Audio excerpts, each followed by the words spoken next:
तो hello guys, इस video में हम ये बताने वाले हैं कि जिसका सीट अलाटमेंट के समय वर्क प्लेस में जो गलत हुआ था, जिसका रजिस्ट्रेशन नंबर और नाम में गलत हुआ था, ये देखो है 294-114 बैच का 2022 का है। तो दक्षिण पूर्व मध्य रेलवे देखो इसमें ऊपर लिखा है, जिसका जो नाम गलत हुआ था उसमें कुछ नहीं कर सकते थे, बस ये बता सकते थे कि अभी ये नॉर्मली है, इससे कोई मतलब नहीं, क्योंकि तुम्हारा NAPS पोर्टल पे जो है उसी से मेन है। तो सर से हमने पूछे थे तो बताया कि उससे कोई मतलब नहीं है, जो तुम्हारा कॉन्ट्रैक्ट साइन होने लगेगा तो उसमें सही रहना चाहिए। तो इसमें काफ़ी बच्चों का नाम गलत हुआ था, जैसे यहाँ पे है एक इनका गलत हुआ था, फिर तेजस हेमन का इसमें मतलब नाम में गलत हुआ था, इनके पिता का नाम में गलत हुआ था, तो उससे कोई प्रॉब्लम नहीं है। बाकी अगली बार अगर कॉन्ट्रैक्ट साइन होने वाला है उसमें अगर गलत हुआ तुम्हारा, जैसे NAPS पोर्टल रजिस्ट्रेशन में किसी का, जैसे इसका पहले का है तेजस हिरमान का है, इसका A06211436 है, तो किसी का यहाँ का 65 जब 56 हो गया है तो वो गलती टाइपिंग में हुई है, न कि वहाँ से जो आया है रायपुर डिवीज़न से जो लिस्ट जारी हुआ उसमें सही है। इससे कोई मतलब नहीं है। अगर फिर भी फिलहाल कोई दिक्कत होता है तो ये कॉन्ट्रैक्ट साइन करते समय वहाँ पे सही रहना चाहिए। बाकी सब यहाँ पे इन लोग का हो गया है वर्किंग प्लेस के कहाँ जाना है, जैसे इनका हुआ है B1 में मतलब बॉडी 1 में, और किरण माधवी का जैसे हुआ है इनका भी बॉडी 1 में हुआ है। तो इधर फिर नीचे से जैसे ललित खान गैकवाड का इनका B2 में हुआ है, बॉडी 2 में, ऐसे सभी लोग को सीट अलाट हुआ है कहाँ काम करना है।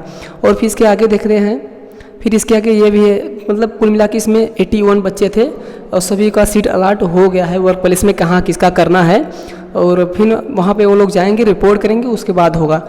और उससे कोई मतलब नहीं है कि क्या गलत हुआ है क्या नहीं सही है, बाकी सब वहाँ पे कॉन्ट्रैक्ट साइन करते वक्त वो सब पता चल जाएगा। तो उसको मतलब कि जब जो गलती होता है तो अगले वीडियो में अगर कॉन्ट्रैक्ट साइन का आ गया तो उसका वीडियो बनेगा, तब तक कि बने रहिए चैनल पर, फिर आएगा।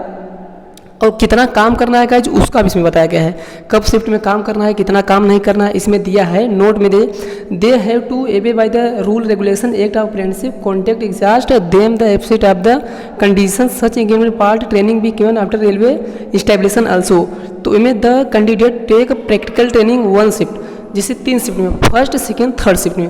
तो फर्स्ट शिफ्ट में इनमें क्या था, वर्किंग डे रहेगा, मतलब 7 से 12 तक वर्क रहेगा और उसके बाद 1 घंटे का लंच रहेगा, फिर 1 से 4 तक वो मतलब स्टडी कराएंगे, पढ़वाएंगे शॉप में। सेकेंड शिफ्ट में BTCWS मतलब बेसिक ट्रेनिंग सेंटर में, इतना ही बस है। और उसके बाद क्या है, there is no obligation guardian for his appointed in railway of successful complete training.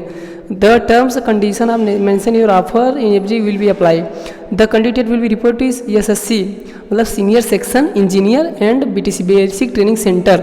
1 से 3 दिन तक आप सेफ्टी ट्रेनिंग चलेगा, क्योंकि वर्कशॉप में जाओगे तो आपको प्रॉब्लम होगी कैसे काम करना है कैसे नहीं करना है। अगर छोटी सी लापरवाही की तो दुर्घटना हो सकती है, किसी का पैर टूट सकता है, किसी का उंगली कट सकता है।